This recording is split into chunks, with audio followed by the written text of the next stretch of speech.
Alright, what is up YouTube? It is user 2.23 and today I'm here with a Blackwing Deck Profile. As you can see, I've been a big fan of Crow. He's like my favorite character out of all the Yu-Gi-Oh series. I don't know why.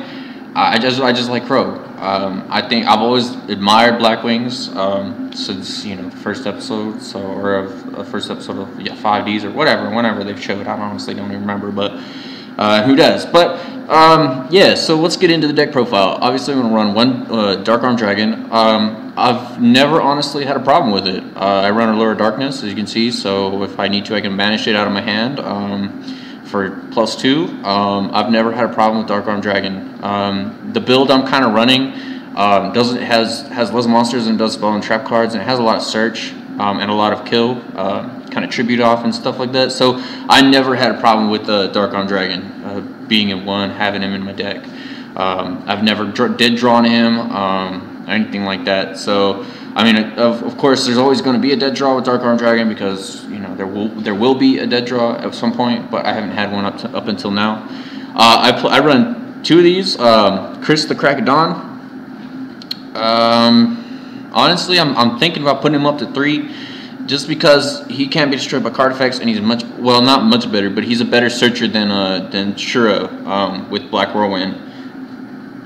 You can actually search Shura with that, and you can search Bora. I mean, you can search anything basically with him. So, but the only thing is he only special summons once per turn. You can only special summon that way 1 per turn. So yeah, but I mean, he's still good, and I'm thinking about putting him up to 3. Obviously, 3 Shura standard, 3 Bora standard, 1 Zephyros. I never see a need for 2. Currently, you can only use him once per duel, his effect, so it really doesn't make much of a difference. You have your Krakadons, and if I feel the need, I'll probably take out Zephyros for Krakadon, just to see how that runs. But I mean, it's always nice to have that extra special summon when you're dead drawing and stuff. So, and then the mandatory 3 Kalut, obviously the 3 Gale, since he was bumped up to 3, gotta have 3 Gale. I run 1 Pinaki the Waxing Moon, because he can't special summon like Gale can, and I feel that the Blackwings, that's their best potential, is special summoning when you have another Blackwing on the field. So yeah, so I only run 1 for now, but I might bump him up to 2 just to see how he works with the adding and stuff like that. I mean, I can always use synchros attack and stuff and get his add in at the end of the turn. So, but yeah, for right now, just 1. And then 2 Blizzard.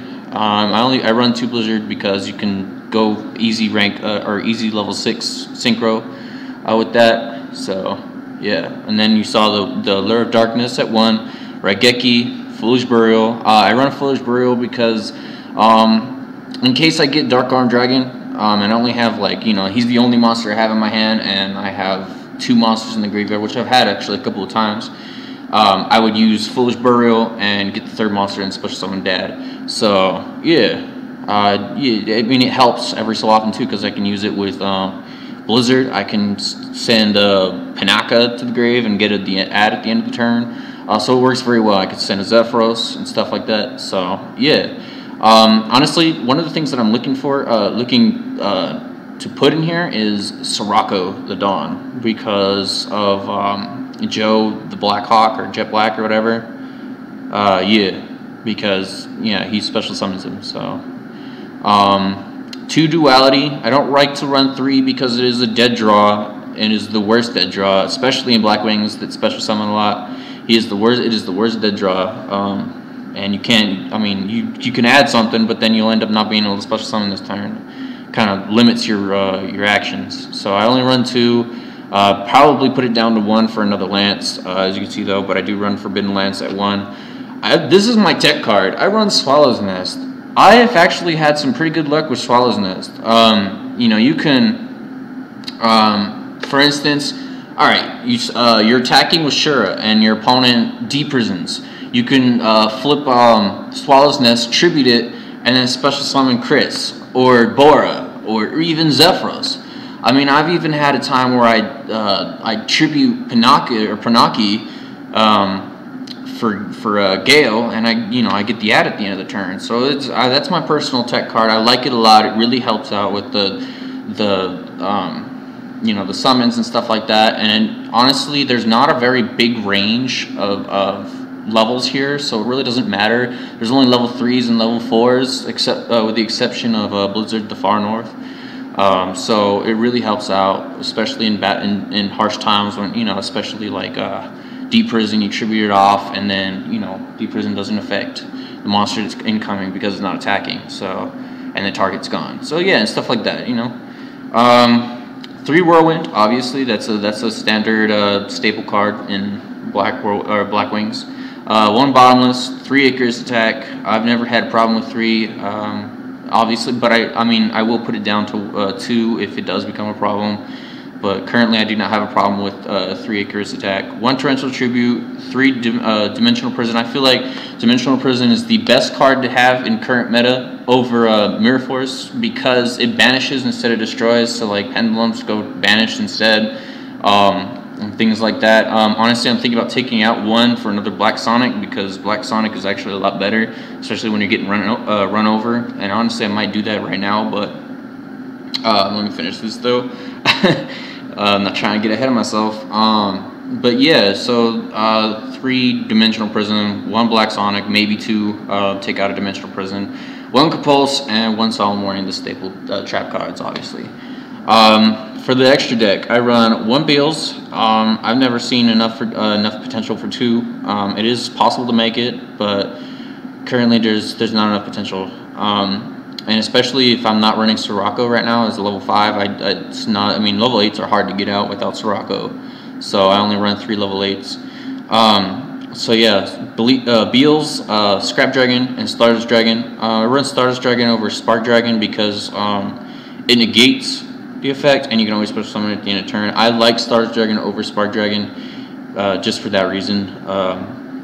So yeah, 1 Blackwing Tamer, Hawk the Jet Black or whatever, or Obsidian Hawk Joe is what they call it. He's very good actually. He allows you to special summon any synchros that are in the graveyard, like any Blackwing synchros or Winged Beast synchros actually, that are level 5 or higher. And especially, you know, he changes targets of cards and stuff like that to anything you really want. And then Armor Master, of course, can't be destroyed battle, and it's always helpful just to have that.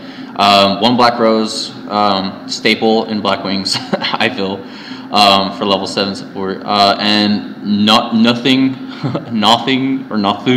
I can't pronounce that. The Starlight, and I run 2 of those. He's pretty good. There's some pretty good loops you can do with him, as that I've heard.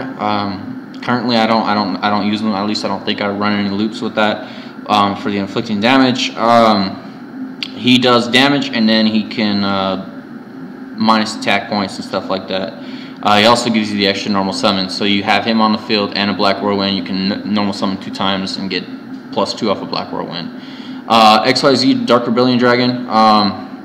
He's pretty good, just because he kind of like I have not used him personally, but he allows you to kind of like get attack points and make him more powerful. 103 for Brotherhood of the Fire Fists, Cleaforts and stuff like that. Yeah, so 103 for those main reasons. Anything that can basically gains attack. I mean, he's even good on Noble Knights and stuff like that, because there are a few equip cards that allow give attack.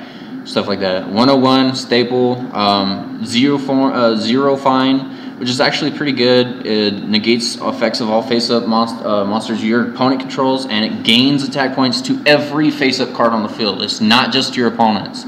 So if you have 2 of these face-up and another monster, you know, and your opponent has a couple face-up cards, it gains attack points for each face-up card you control and your opponent's. It only gains attack of that though. Your opponent loses your opponent's cards get negated though. So, which is actually a very good plus, and especially since these are well before Winged Beast monsters. Castile, and then Diamond Dire Wolf. So alright guys, that is my Blackwing deck profile. If you guys like it, like this video, especially like the video because, you know, I'm trying to help out. Be very nice of you guys to help me out. Like and subscribe. I really appreciate you guys' support, watching my videos. I know they're not the best, but you know, I do the best I can with what I got. So this is User Super 123 signing off. Oh, real quick, guys, this is for April 1st, 2015 ban list. Just so you know, I don't really think it matters, but because I don't have anything that was changed, but just so you know. All right, User Super 123 signing off.